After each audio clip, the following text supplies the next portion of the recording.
Hi everybody, welcome to the first episode of the Lost High Movie Club. My name is Kiefer MVP. I'm your host for today and probably for every week. Today I have Matthew Victor Pastor with me, also known as MVP. How are you going, Matt? Yeah, MVP in the house. Yeah, okay, that was tacky. Anyway, yeah, I'm doing good, mate. Just chilling out, drinking some $10 sangria, as I do on a Saturday night. You do love that sangria, don't you? Yeah, I do. That sangria is. I think it's the best way to talk about films. Or do other things. That $10 sangria. It's also good because we're talking about a film that starts with S. Ooh, what? Does it end in E? It ends in face. Face? Scarface? Yeah, because it's pretty in your face. Yes, yes, that it is. I mean, Scarface, it's probably one of the greatest films of all time. I don't know. What do you think? Yeah, I'd say so. I'd say it's definitely one of the best Hollywood films ever made, especially the last like 50 years. But when we say that, also like not just being, I mean, as a good film, but I mean like cultural impact too. Like, Yeah, and we'll get to that. Before we start talking about Tony Montana, why don't you talk about yourself a bit, man? Who are you and what are you doing here? okay, well, I'm an independent filmmaker, and me and the Keith Meister met a long, long time ago, back in the film school days. And yeah, I've just been doing indies in Australia. Sometimes I shoot in the Philippines, where my motherland is. Done a film in Hong Kong.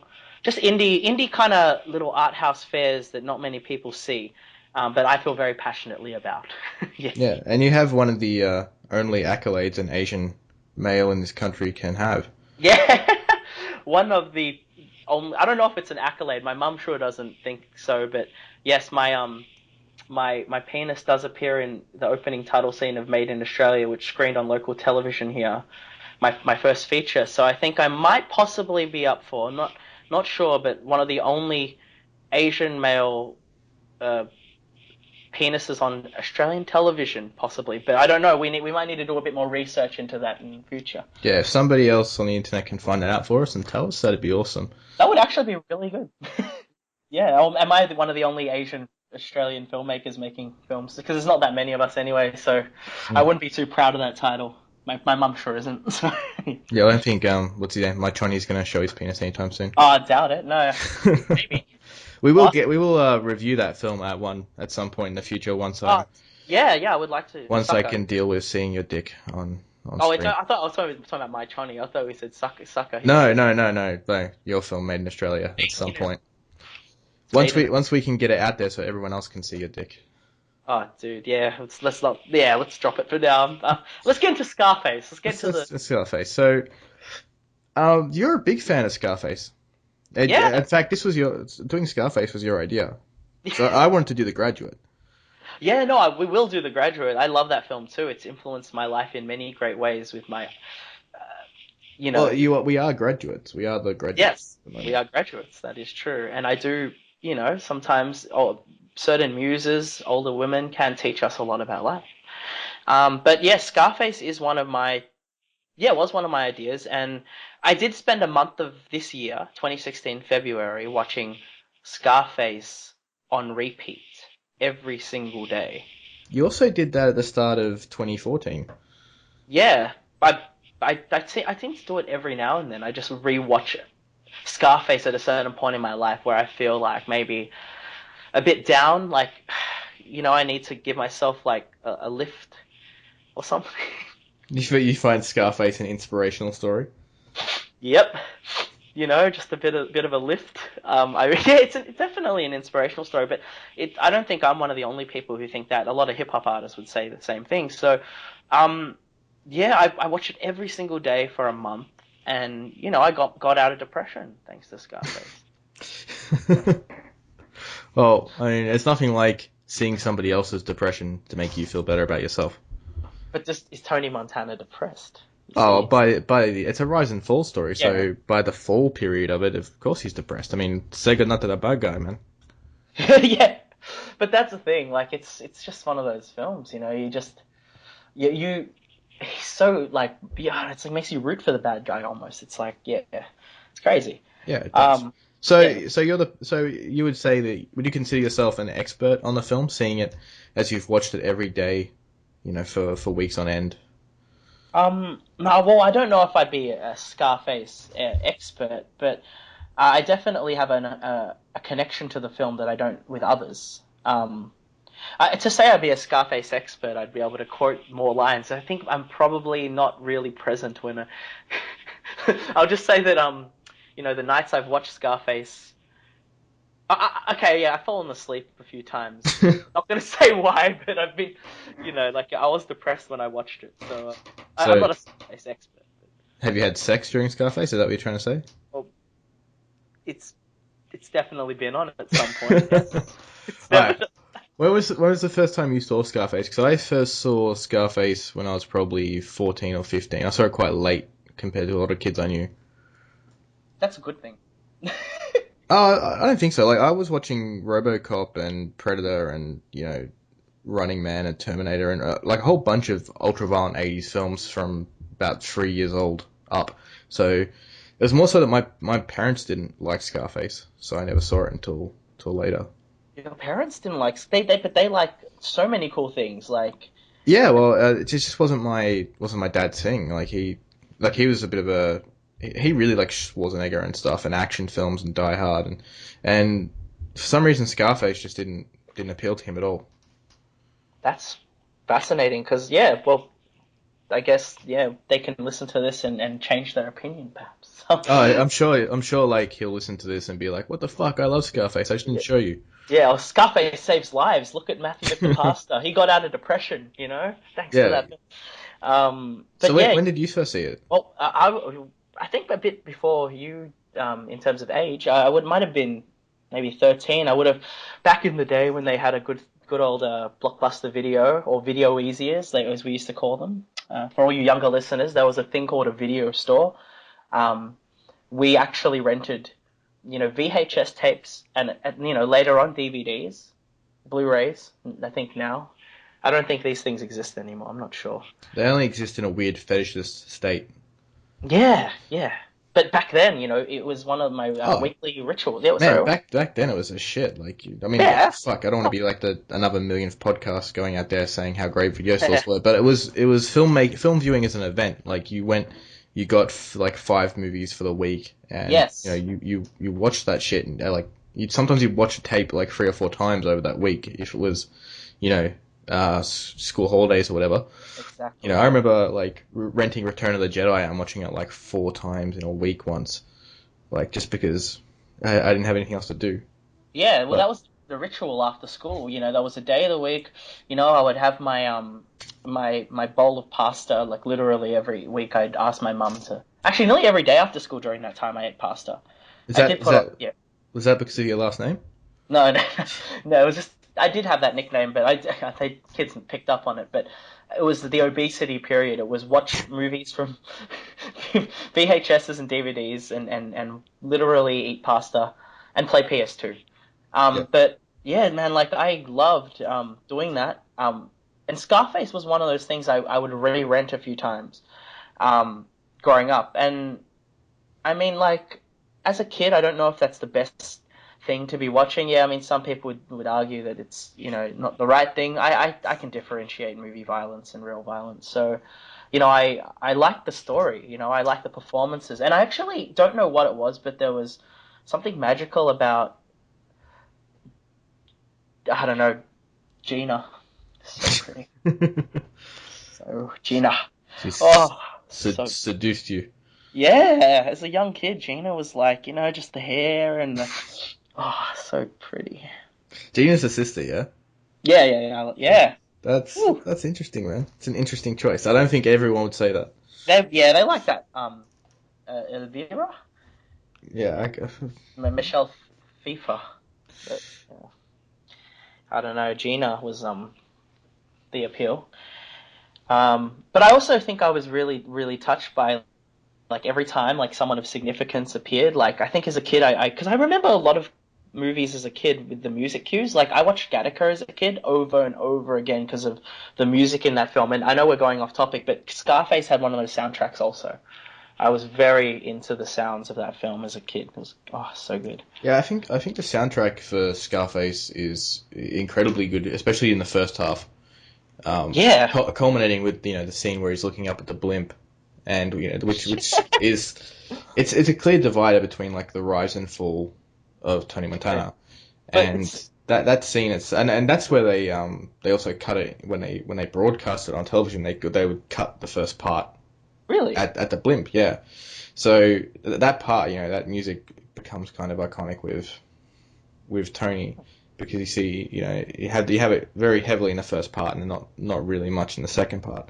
But for me, like that part of the score was always iconic, even seeing it later on, like seeing it, in my teens.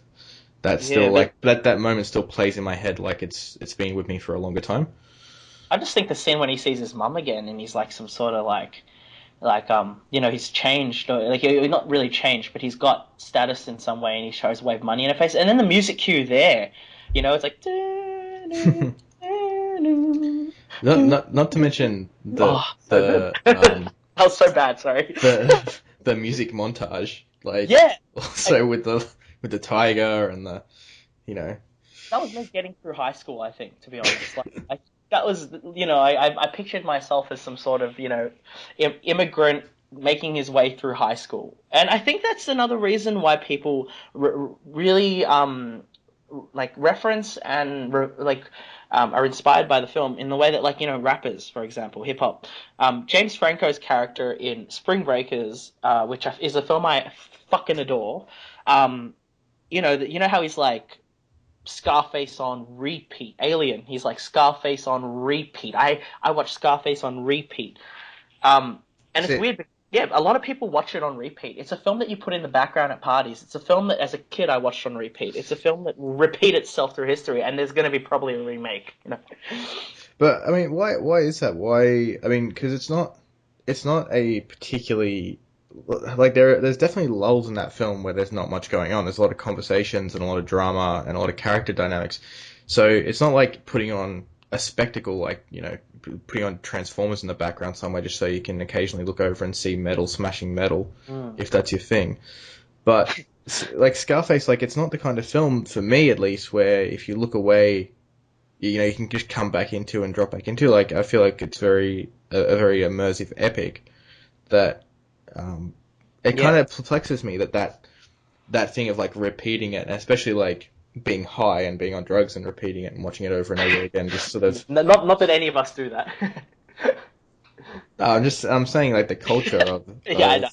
of especially like hip hop artists and stuff like that, and like you can't tell me like the character in Spring Breakers isn't supposed to be on drugs. Yeah, true. On repeat. No, but it makes total sense because it's I think it. Well, of course it makes total sense to you. You watch it on repeat all the time.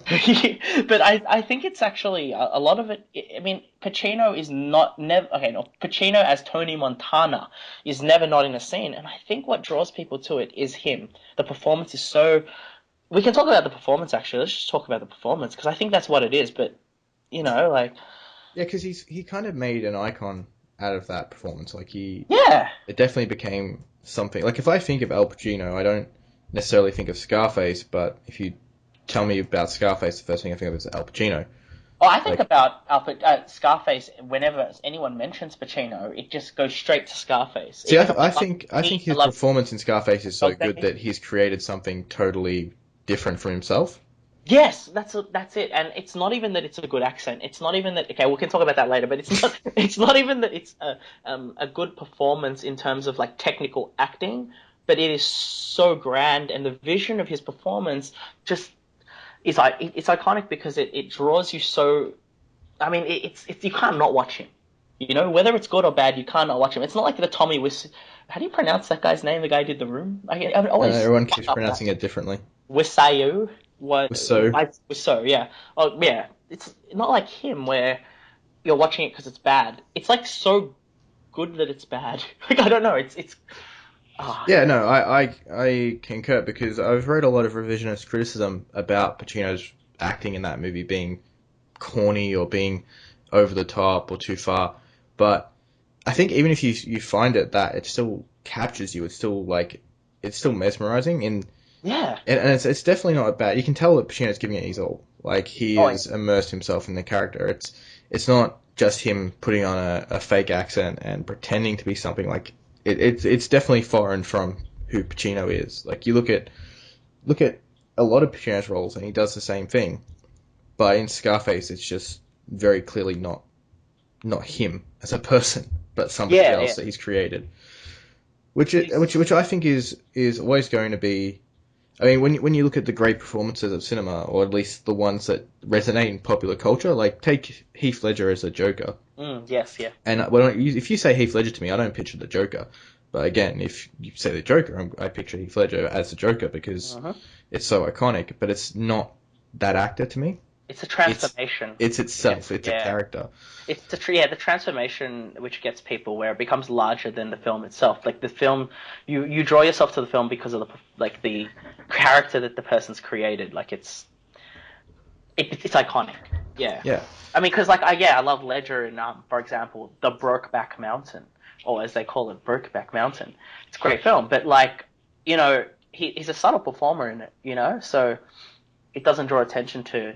Yeah, I mean that's the perfect contrast. If you look at Yeah, yeah. Heath Ledger in that, and then look at him as the Joker, they're not the same person to me. Oh no, like, but at all. let's talk about Pacino in a contrast. Then it would be Dog Day Afternoon. Actually. Yeah, that's exactly what I was going to say. You look at him in Dog Day Afternoon and then in Scarface, and it's like these aren't the same person. Yeah, well, yeah, it's totally different. Yeah, and it's not that it's any less or more valid. They're both iconic in some way or form. Because everyone, people who like films usually can talk about Dog Day. It's a great film. But in comparison, it's like Scarface has created something where it's just totally, out of this world. It's just. So, I mean, what do we think? Like, because I mean, you've obviously watched that a million times recently. What is other than it being an antidepressant for you? What what do you think the appeal is? Because I mean, it's not. It's like this story, which is it's quite a cautionary story. Like it's not oh yeah, he got rich and he lived happily ever after. It's kind of like a tragedy. Like he gets rich, he totally fucks it up, and then kills everyone he loves and gets himself killed. So, I mean, what's the appeal of that? Why is that something that's kind of like a masculine fantasy? Yeah, but every life is tragic in some way or form. Everyone who's entrepreneurial in some way. But that's not the message that's being taken out of it by people. Like it's not like people turn around and go, okay, well, we need to learn from Tony Montana's mistakes. It's I want to be Tony Montana. True. That's that comes with flaws and all. So, yeah, that's interesting because I never really stopped to actually analyze why the film helps me out of depression. I mean, De Palma, for example, Brian De Palma directs this film, and people, when it first gets released, it's completely misunderstood. It's considered gracious, and just like the original Scarface from 1932, it's also both films had a negative effect on people when it first came out. Really, I didn't know the 32 version had. Yeah, I heard it did actually. Yeah, I think I read that somewhere, but I haven't actually seen it, which makes me. I know. A real Scarface fan would see the original. What, you haven't seen the original? You seen it? Jeez. No, I've never actually seen it. I've never been able to get a copy of it that wasn't some shitty DVD. I haven't actually seen it, so I feel like a complete moron talking about Scarface with such passion, not actually seeing the source. But yeah, Well, it's not Scarface. The original Scarface is obviously based off the Prohibition gangsters. It's not. Yeah. They're not. They're only comparable in the sense that they're both gangster films. Yeah, true. I mean, I heard different gangster films. No, but the remake actually pays quite a lot of tribute to the original, and of course, because like De Palma is a massive cinema nerd, like most of those directors from that age, so he would have been all over that. Yeah, but I wonder, does De Palma's vision or Pacino's vision of Tony Montana, do these guys realize what they're about to do to popular culture? Do they even I mean, I know when it first came out, people didn't like it, but did they know that everyone else would be influenced by it and people would adore it? And it would spawn awesome video games like Grand Theft Auto. I don't know. I don't know if they would have had that realization of what they were contributing to gangster culture. And I mean, how can you predict something like that? How do you? Yeah. Look what it's done to your life. How would Brian De Palma know that it's going to help you stop yourself from being depressed? Yeah. When it's a depressing story. Yeah, well, that's the thing. Maybe I don't see the depressing part of the film. I don't see the rise and the fall. I see the rise, and I sit there and I, enjoy the rise and I enjoy the performance. See, that's And that's when everyone starts tuning out once the fall starts. I just pardon? thought that's why everyone's watching on repeat because they start tuning out once the once the rise is over. Yeah, It's yeah. like, oh yeah, once that Scarf. montage happens, oh yeah, I don't have to pay attention. Yeah, it's on repeat. It's on Like, yeah, repeat. I just but want to watch that's him. a, but that's it. Maybe that's it, and that's the key. That Scarface is on repeat. So it's the rise, the fall, the rise, the fall, the rise, the fall, and it goes in a cycle. And you don't really see the fall anymore because it's all part of living. That's quite a well balanced philosophical view you have there. It's like a phoenix constantly rising from the ashes.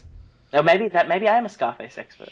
Maybe you are. Maybe just this whole time you've been, you know, crafting some sort of textbook analysis of the film, unaware to yourself. Yeah, unaware to myself, and then there I am snorting lines of vitamin B. No, no. You're not joking, come on, Vitamin B, it can be snorted. It's movie cocaine actually. yeah. And that being said, they snorted a lot of vitamin B on Scarface, the set. What was that? So that was vitamin mountains of vitamin B. I think it would have been vitamin B. I mean, I know as an It independent. was it was the 80s, so it could have actually been cocaine. Do you think, Brian? I mean, we know Scorsese. I mean, look, who knows, man? I mean, look, if you had access to a mountain of cocaine and you're making a film that needed a mountain of cocaine, like, I mean, maybe. I mean, but then, nah, there's no way Pacino. I mean, yeah, as a human being, do you think that he wants to be? I mean, unless he's a complete addict at the time. Actors are weird. I've had actors on set that I've given them prop joints and they've gone and smoked their own joints instead Oh, of smoking the prop joint. And I've known that and had to turn a blind eye to it because they wouldn't do the scene unless it was genuine. So there's a possibility. hmm, interesting. I'm Yeah, surprised that I mean you've done all the drug use in your films that you've made and it's always been fake. So yeah. I just use, like I said, vitamin B. I snort vitamin B, and when I do my little indies, yeah, it's all vitamin B. I need everyone to know that. By the way, it's all vitamin B. and it really is. I shot a scene on that film 2 months ago, and I saw you with your powdered vitamin B. And it's funny though because all that vitamin B actually does create a bit of a head rush. I actually read that Mickey Rourke in The Wrestler actually, um, he's very easily affected by certain substances, and he said that he actually got a bit of a rise in heartbeat and was a bit worried at one point. I think I read Well, he's somewhere. a recovering drug addict, isn't he? Yeah, I think that's why he was concerned. Yeah, he doesn't want to Yeah. get that vitamin B addiction. Yeah, I mean, I'm wonder if Pacino has just been like yelling in all his films recently because of just the vitamin D irritation in his nostrils. Maybe that's why he's making such terrible choices for his career. This late in the game.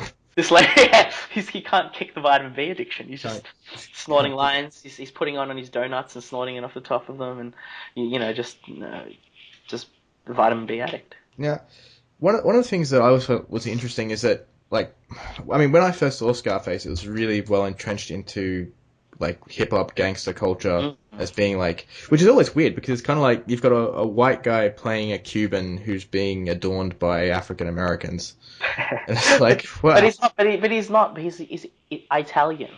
Yeah, but I mean, in sense of, like, white as, in the American sense of, like, Yeah. anyone who's Italian, Irish, and that all just fall into the same category, even though they're not. No, I just feel at that time though, it seemed like there was just a bunch of there was your De Niro's and nice, all these cool like European. Oh yeah, because of Oh the yeah, mafia stuff in yeah, those kind of yeah. But my point is that it's a cross cultural thing. Like yeah. you've got someone who's clearly like two steps. You've got a character that's one step removed and an actor who's even further removed, and that's become an icon for that culture because it's just some sort of philosophical, you know. It's a migrant story. Yeah, I mean, yeah, it is. It's a street story. Like you got to come from nothing. Yeah, well, I mean, and as a filmmaker, I think that filmmakers love these kind of films sometimes or artists, because we come from a place of difference, straight away. I mean, growing up as an Asian in Australia, like, I could say countless times where I felt like I wasn't welcome or someone put me down because of my ethnicity at some point. Yeah, So I feel, yeah, that, I mean, you even cop that in. I cop it Like, and I don't know. you're white. Like, what? I do. I get mistaken for Middle Eastern all the time, and Yes, he disappeared, and yeah. literally it actually happened. He got what was that joke that kid that someone told you one time? Yeah. So for everyone at home, basically, I grew a beard out when I was 16, and because I was totally an idiot and didn't know how to grow it out, it grew out quite thick, and that's because I've got that hairy Irish blood where it's all really fucking everywhere. So I grow my beard hair really quickly. And I was walking down the street with my Greek best friend at the time, and the guy yelled at me to shave my beard off and go home. Oh god, because you were gonna bomb someone, yeah. Yeah, probably. Harsh, considering. Yeah, I guess we could. But who does that, man? You yell out of a moving vehicle at somebody. Oh yeah, well it's the same as that story that one of my mates told us about that that Chinese guy eating meat pie and someone leaning over and saying, "Want some chopsticks, mate?" But the migrant story. That's fucking ridiculous. Oh man. Yeah, So but bad. it's the migrant story. That's what it is, man. Like Yeah, I think it's got that dual thing because I think that migrant story can be adopted by anyone who grows up in a high poverty area. Because I mean, I grew up in commission housing, and then my parents moved out to the country because that's where they could afford a house to buy, and grew up out in the sticks basically. But I still feel like I didn't, as much as people would say, well, this story probably doesn't relate to a white straight man. It's still, I still feel like I've come from nothing in a way. Even though I've had support and love from my family, I still feel like, I come from a very culturally bankrupt area. Yep. As an artist. But this isn't a film that I would say artists, like hip hop artists, yes, but like how many people in our circles would actually be like, oh yeah, I love Scarface. Well, but I don't think many. Yeah, you're right. Actually, yeah, maybe not. Maybe it's to be liked by a certain type of, let's just go class of people. No, I don't know. I don't think so. No. See, I don't understand it though, because I mean, Brian De Palma's quite a well-respected director. Like, I don't understand why his film isn't more respected by the film elite. But they say it's a B film. That's why, and people fucking hate on B films all the time because. You know what I mean? Was this a B film in the 80s? Like, was it? I always assumed it was marketed as a blockbuster, like as a Godfather type, gangster epic film that was. Yeah. I mean, I don't know. I wasn't alive at the time, so. Yeah, true. I mean, this is exactly it. This is the new generation trying to figure out the relevance of something. It's like trying to finding archaeological even though we could probably look this up and find out somewhere. trying to retroactively find out how this all went down. I actually have the internet in front of me. But it's fun. It's more fun to postulate because correcting yourself and going and looking, okay, well, this is how it was, doesn't allow us to open up the possibility that it was a B movie, it was an A movie, and how much that does affect it. Because I don't know if that's relevant. Like, there's plenty of B movies that are still considered, quite highly regarded by intellectuals, I guess. So it seems like the culture that surrounds Scarface has tainted it. Yeah, maybe. Maybe because the greatest film of all fucking time. Nah, I don't think it's the greatest, but it's good. It's up there. It's definitely maybe that's the problem. I wouldn't turn around and say that like Scarface is the best directed film of all time, or the best shot, best acted, or any of those things. But what it does really fucking well, in my opinion. Like it tells the story it needs to tell, and it does it perfectly. But that doesn't make it a perfect film. Yeah. Correction. No, but correction. It's not actual cocaine. It's powdered milk. I mean, sorry. It's not vitamin B. It's powdered milk. You looked it up. I had to. See, that sounds less appealing to me. I would rather snort vitamin B than powdered milk. Here's another fun fact. Saddam Hussein was a big fan. Holy shit! Yeah. See, there's the tainting.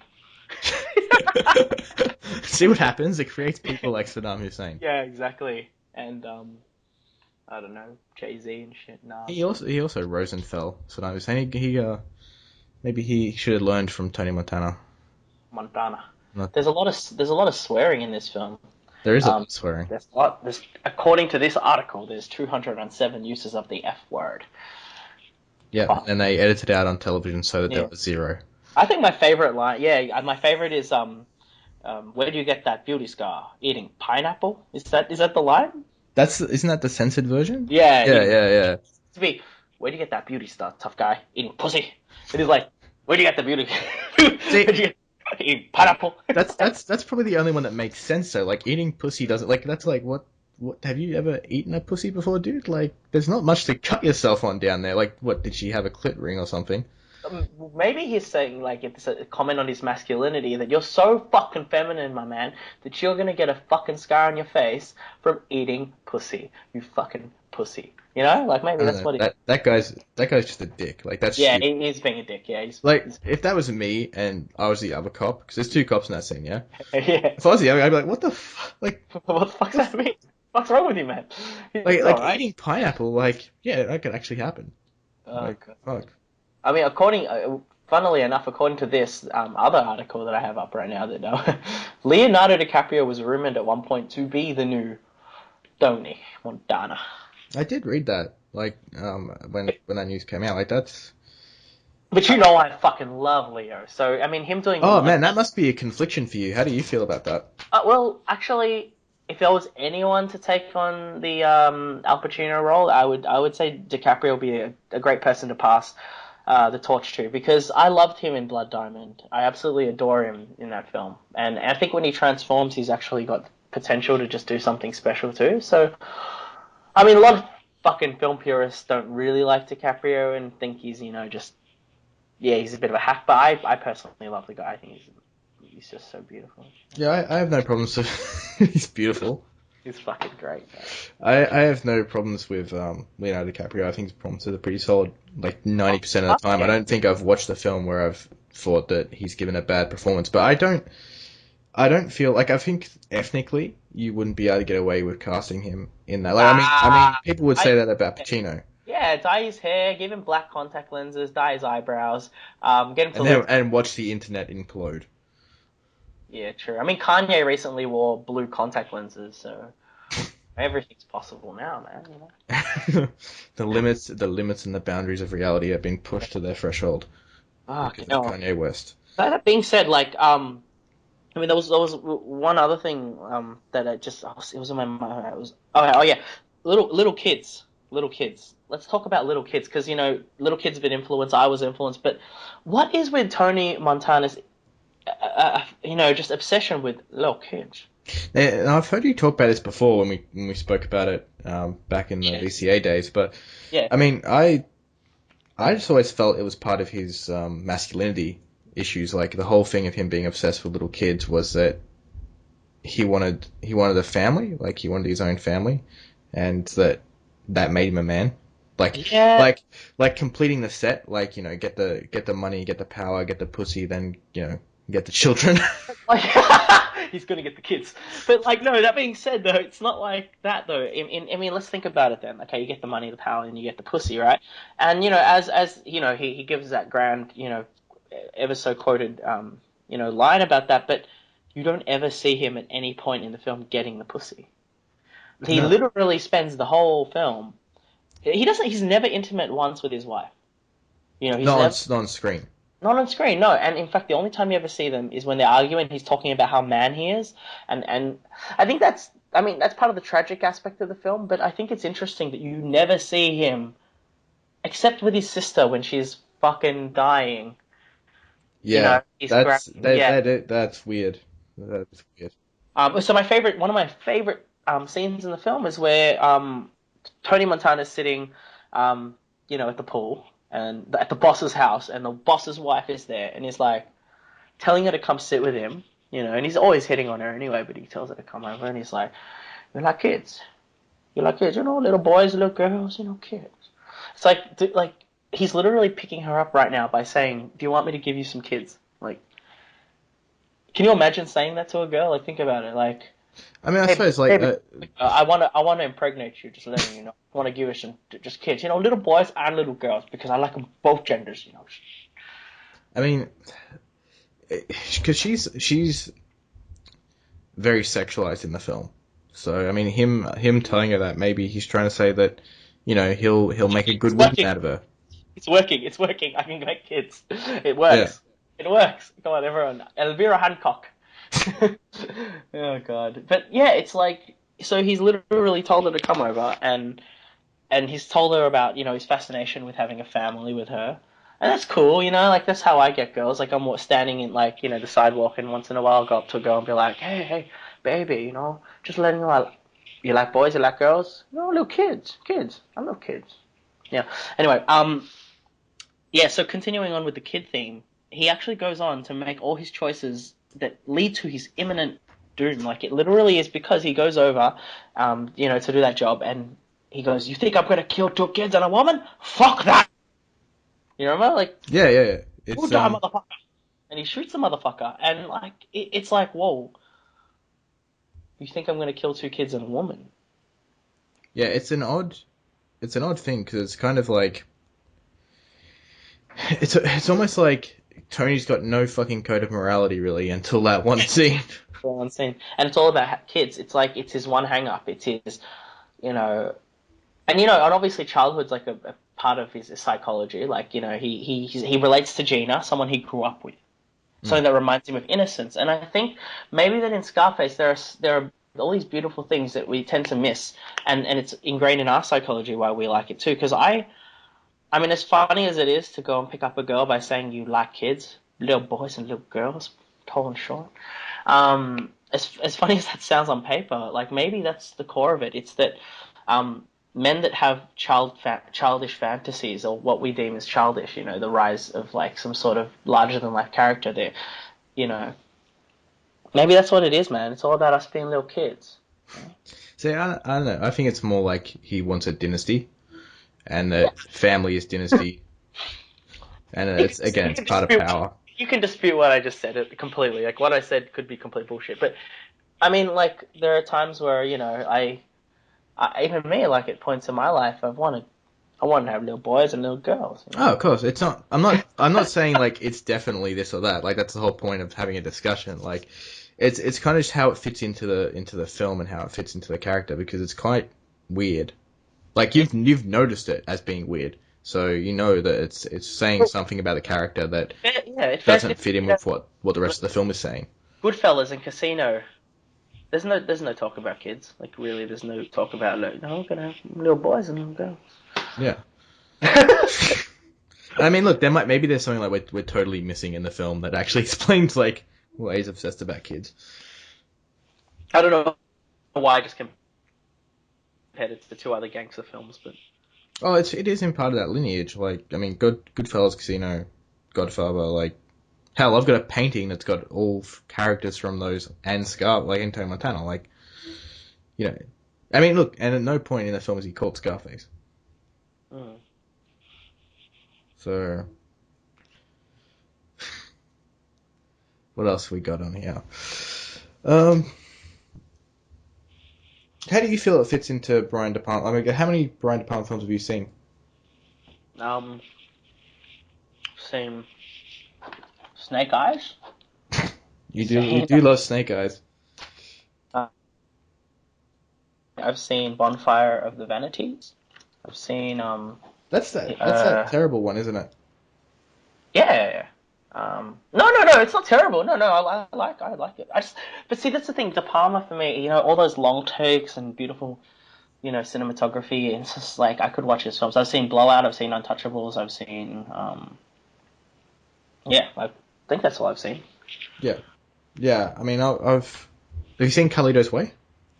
No, I actually haven't. Funnily enough. That's a good film to watch. Next time you decide you want to watch Scarface, watch Carlito's Way. Afterwards because it's Al Pacino as well, and it's a yeah. It's kind of like a less flamboyant Scarface. See Mission Impossible. Mission Impossible doesn't count. Yeah, it does. Good. Kidding me? The first one's pretty good. Yeah, the first one's it's convoluted, but it's enjoyable. Bonfire of the Vanities. Yeah, I'm just looking at some. Because I mean, the obsession around Scarface and that thing we started off with, which is the cultural like cult basically in pop culture, which I think has diminished a bit over the last like 5 years. Have you seen that, or have you seen it increase? I don't know about increase, but even Panda, he's like, have you heard of? Sorry, Panda. So that new guy, Designer, spelled with double I, Designer. He's got that song that's like, Have you heard it? It's like a hit song in You know, America. I don't listen to hip hop Oh, hip much, hop man. that much. Okay, yeah. Well, it's a song where it's like, I got broads in Atlanta, mixing up lean in the fana. And I think there's a line about Montana in it. Actually, I was just looking. Is he talking about Tony Montana or is he Yeah, talking about the yeah. state Montana? No, he's definitely talking about Montana. Here we go. Why would you rap about the state Montana? Like it's No, I'm pretty sure he says, wake up, Montana. I'm going out like Montana. Yeah, he does say it. there we go. And that's like he's like eight. I don't know. He's like young. He's fucking young. This guy's. The So song. yeah, it's still part of that scene. Like it's Yeah. still ingrained. Because when I watched, like I'm just going back to when I first watched Scarface, and around that time, maybe a few years later, the PlayStation 2 game came out for it. Which I didn't play into because I thought that's just looked like a GTA clone, and it was. But I didn't get to play it until one of my friends got a Wii, and it was it was released on the Oh Wii wow. for some reason. Yeah. And it's fucking hilarious, man. It's like it retcons the end. Spoilers: Tony Montana dies at the end of Scarface. We've established that a million times. And someone's still gonna be pissed off. Yeah. And instead of him getting killed, he like turns around and kills what's his name? The hitman. Yeah. What's that guy's name? I never forget his name, but he's badass. That guy. Yeah. He's a guy. He's a guy with the sunglasses. Yeah. Yeah. He kills that guy. Yeah, he like just turns around and kills that guy. Oh. Like I think it picks up during the fight. So the game starts during the end fight, and you you kill everyone, you fucking massacre everyone. Wait. And His sister survives. yeah, Gina. no, Gina's dead, I think. I mean, look, you're asking me about a game I played 10 years ago, once, and you have one of the mechanics in the game, which is brilliant, is that you can shoot off individual testicles. What? Of enemies. So every enemy, like it would go into like your like targeting thing. And you can shoot off testicles. Like you can target one left and right. What? Like, like this is why gaming is still not considered an art form. But this is amazing, right? So you get to play as Tony Montana. You're like living at this like macho fantasy now where you survive and you're shooting off testicles. Yeah, because And very specifically, left or right testicle. We can specifically. Shoot. Not just shoot. Yeah, you can shoot one and the other. I think so. That's like great. I mean, it was fun. Like it was one of those things that was so over the top that it was like GTA used to be, like Grand Theft Auto used to be. Like, it's kind of gone back to that a bit, but it was so over the top where you're now Tony Montana. You're trying to rebuild your empire. You've got to go acquire nightclubs and stuff, and you can yell, you can taunt people with like with classic Tony lines and new stuff that was pretty hilarious. It sounds so fucking good. I would actually totally. I mean, is it another voice actor doing the? I think it is. I mean, I assume it is. But they do a really good job, man. Like if it is an impression, it's a really really good impression.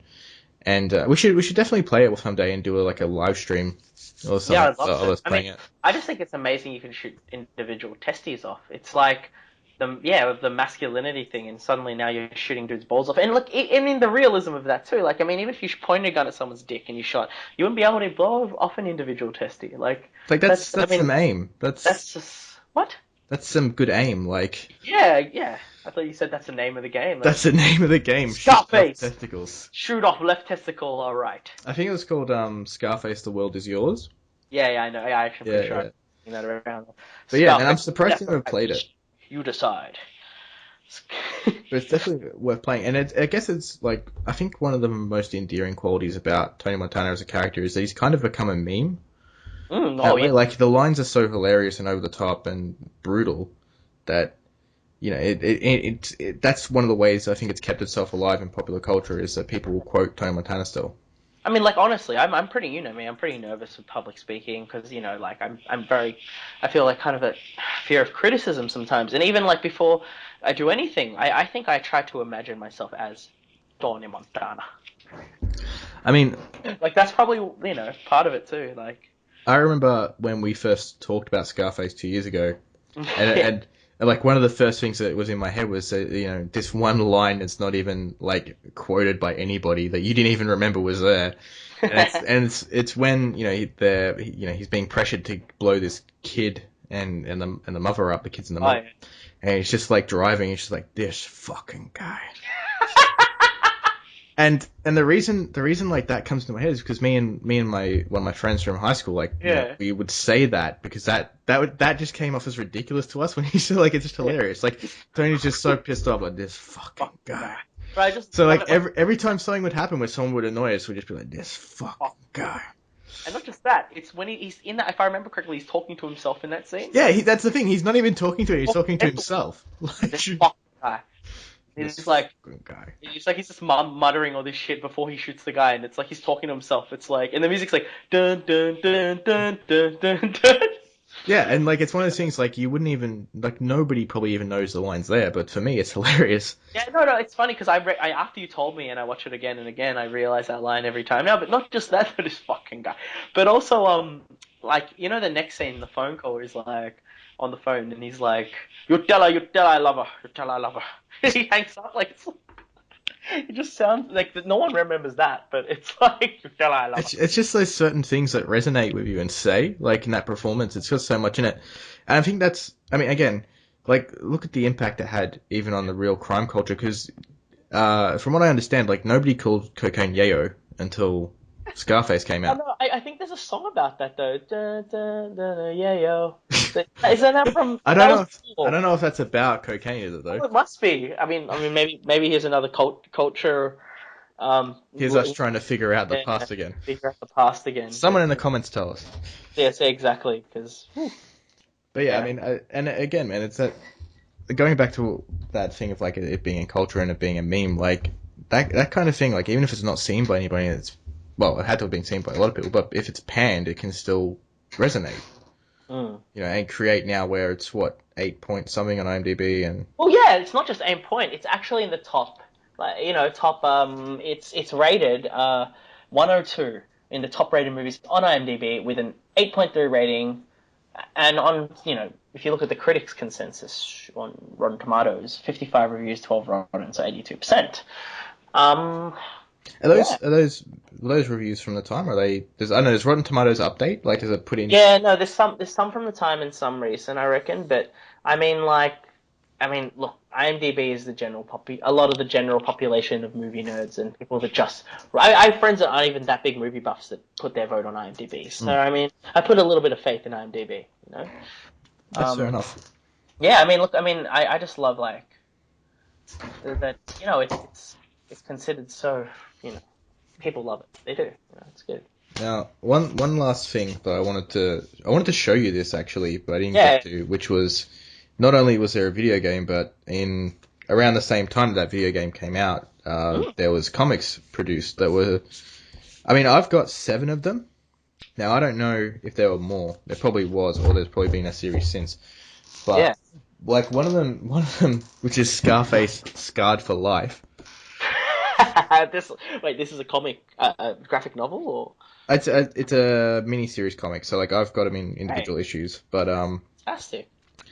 Yeah, this first one goes for I think 5 issues, but essentially it's brought out by a company called IDW, which at the time they were still small, but they've gotten a bit bigger. They do a lot of movie sort of adaptations and continuations. So this is another sequel. Like not only is there a video game, but this is a second sequel. A different event where Tony doesn't turn around and kill that guy. He fucking just lives being shot a million times. Like he just survives. Like the comic superhero status, right? Like the comic interpretation is that he has outlived bullets and he's now a superhero. Yeah, and like he's just in hospital tripping on morphine for a little bit, and it's recalling like the rest of the film. And then he's poor. Like he's got what? He's got nothing again. So the whole. Again, going back to that whole like cycle of rise and fall and rise and fall, like he's back to having nothing and he's living, living back in like the slums. And there's even like a scene, like I'm looking at it right now, where he's in a wheelchair in a slum, and he's just like fuck, and then there's cockroaches on the floor. And he's like miserable fucking cockroaches. And it actually spells it in the comic as cockroaches. Cockroaches. Like, I buried him, cockroach. Yeah, and it's like, it's all about, like, again, like, he's just being kept down, and he gets pimp slapped here for a little bit, and ends up, He ends up killing somebody with his colostomy bag. That's how the first issue ends. It's not very good from what I remember. I haven't read it since like I bought it. From what I remember, it's like it's pretty. Oh, it's pretty. I think my problem is it's too over the top. Like it treats, like it's too ridiculous. Like it's too comic. it's too comic while also trying to like the video game was fun because you're playing it, and that gives you a lot more. You can forgive things a lot more when you're playing something and having fun. But if you're reading something and not having fun, and it's just sort of like it's just rehashing the first film. And once you take all of his family out of it, it's basically him trying to get the girl back, his wife, or get revenge. I can't remember, one of the two. She's with some other guy now, and anyway, I'll show this to you at some point one day. Yeah, I like to see. It sounds really entertaining. And I'm pretty sure. Does he put on a lot of weight? Does he become a fat Tony? No. He's still the same. He's still the same Tony. Still the same Tony we love. He lost a lot of flesh. Ooh. Being shot up so bad. So he's not superhero status actually. He becomes vigilante justice. It's more just like how. So he becomes just physically disabled. Oh well, it becomes a revenge film. Like he goes in and tries to kill. Sorry, revenge film, revenge comic. He goes to try and kill what's his name? Salsa. Yeah. So he's trying to kill, like, get revenge basically, and get back to the top. And yeah, I mean, look, I'm looking at what I think is the last issue here of this series, and he dies again. Like, I was ambiguously, him and Michelle Pfeiffer have guns to each other, and it just ends with bang. So it's like, and the last line is, "I'm fucking Tony Montana." I think just on a side note, or like I just want to let everyone know that's listening. We apologize. I apologize from my bad, terrible Scarface accents and my inability to actually get anything remotely sounding like it. I'm not going to apologize. You guys will just get stuffed. Like, I'm just going to keep doing it. Because I've just been, like, every time I hear you do it, I'm like, geez, that's bad. And then I think, holy shit, what the fuck do I sound like? It's all pretty bad. Like, the whole thing is, because what I see it is that my impression of Tony Montana is terrible, but Al Pacino's impression of a Cuban accent is fucking terrible as well. Terrible and fucking terrible, Anyway, yeah, so, and the last part about these comics, man, the other two issues I have are a prequel, are about Tony Montana in Cuba with his grandma and stuff, and trying to, like, lead a revolution. And wow, that sounds kind of cool. Like, at least he's not, like, been shot a whole bunch of times and survived. It's weird. The first issue ends with him, like, becoming Tony, like having a Hawaiian-ish shirt on, getting a cigar, and looking in the mirror, saying, "Say hello to the bad guy." He fucking becomes the bad guy. Yeah, it's like, that totally undermines the whole fucking, like, story. Like, yeah, I know, Tony Montana. Yeah, because later it's like that's something he looks at himself as, I am the bad guy, whereas he's on a drunk rant later on. Like, yeah, like he works out later on that, like, he's got all this stuff, but, like, his life's still fucked, and he's the bad guy because he gets blamed still for everything. Like, oh man, it's like, what? It's like he's a bad guy. And he's made himself. He's like, I've numbed myself through life, purposely chosen. That's just pretentious. Like, I'm gonna be the bad guy now. Yeah, it's just kind of ruined. It's like, what? Tony Montana doesn't need a fucking origin story. No, he does. I thought it was cool when you first said it. When you told me the ending, I'm kind of like, no, that sounds silly. I mean, I don't look in the mirror before I go do some sociopathic behavior and say, all right, everybody, I'm about to become a bad guy. Oh, you're a bad boy, aren't you, Tony? You're a fucking bad boy. It's the equivalent. It is making it into a superhero. It's the equivalent of putting on, like, Batman putting on his cape and being like, I'm Batman. Like, now it's like, I'm the bad guy. Yeah. Today I'm coming out as a bad guy. I'm gonna go do some really terrible things and hurt some innocent people and, cross the road without pressing a pedestrian button. Oh man, you were right. Maybe you should apologize for that Tony Montana accent. Fuck the green man. Fuck. Fucking don't listen up, man. Yeah. Hey, I think I just we're done here, aren't we? Yeah. I think that. I mean, that was all I wanted to touch on. I think we've gone through. I mean, look, the film's a classic, and this isn't the whole reason we wanted to talk about it wasn't about reappropriating it or talking about it in a new context. It was just, I think, an important film for you especially, and for me as well. and to just sort of like have a nice softball film to talk about, something that wasn't going to piss us off, or something that we could have sort of like look at the positive effect of film, I guess, in terms of for you being an antidepressant, and in terms of popular culture and it's spreading out to multiple forms. Because that's the beauty of filmmaking, is that you can make something like that. You can remake a film from the 30s essentially, create this film that becomes iconic for even a subculture such as like the hip hop industry, and then it cross over into 20 years, 30 years later, it's a comic book and it's a video game, and they're gonna possibly remake it, which may be a good thing, maybe a bad thing. Yeah, but that falls into the rise and fall and the repeat of it's the rise and fall. Fucking repeat. That is it. It's the repeat, and yeah. I mean, I can't talk highly enough about it. So yeah, it gets 11 out of 10 from the MVP scale. All right, I'm done. Speaking of repeating, we'll be doing this again soon with Hellbent from Planet Dolan. They're a good friend of mine, and he's graciously decided to come on and talk to us about I'm guessing one of his favorite movies, which I don't know how keen he is, because I've assigned it to him, so maybe he doesn't want it. But next time we'll be talking to him about the Hulk Hogan classic Suburban Commando. So I hope you can join us then. Matt, where are you going to be here next week? Yeah, I'll be here. Hellbent's going to be here, so I'll be here. He's got a fucking awesome voice, that guy. Yeah, he does. He's a really great guy. Yeah, I'm looking forward to it. I'm looking forward to what he's going to bring to the table, especially considering how long we were able to just talk about Scarface for without Jesus Christ. taking a breath. I feel like I'm looking at this call and it's gone fucking ages. So yeah, it's gone for a long time. Obviously, this is our first episode, so we're going to be trying and experimenting with a few things and trying to work out what you guys want to hear and what you don't. But if you have any suggestions for films that you'd like us to talk about, the concept is for us to watch a film each week and then tell you guys what we thought about it, or what we thought about the psychology of the characters and all that jazz. But we'll get there. And Matt, where can we find you, mate? At this point, I don't actually exist. I don't really have anything set up yet. But soon there will be something to find Matthew Victor Pastor, aka I'm sure MV. someone will find you. Oh no, yeah, don't try for me. I actually want to go as invisible as I possibly can for a while, because I just can't handle pressure. Anyway, all right, thanks for listening to Matthew Victor Pastor. I'm gonna sign out now. Keith, see any last? Cool. Well, you can find us somewhere on the list. I mean, us is me and Matt. If you find us on at Lost High Studios on Twitter and Lost High Studios on Facebook, and of course this channel.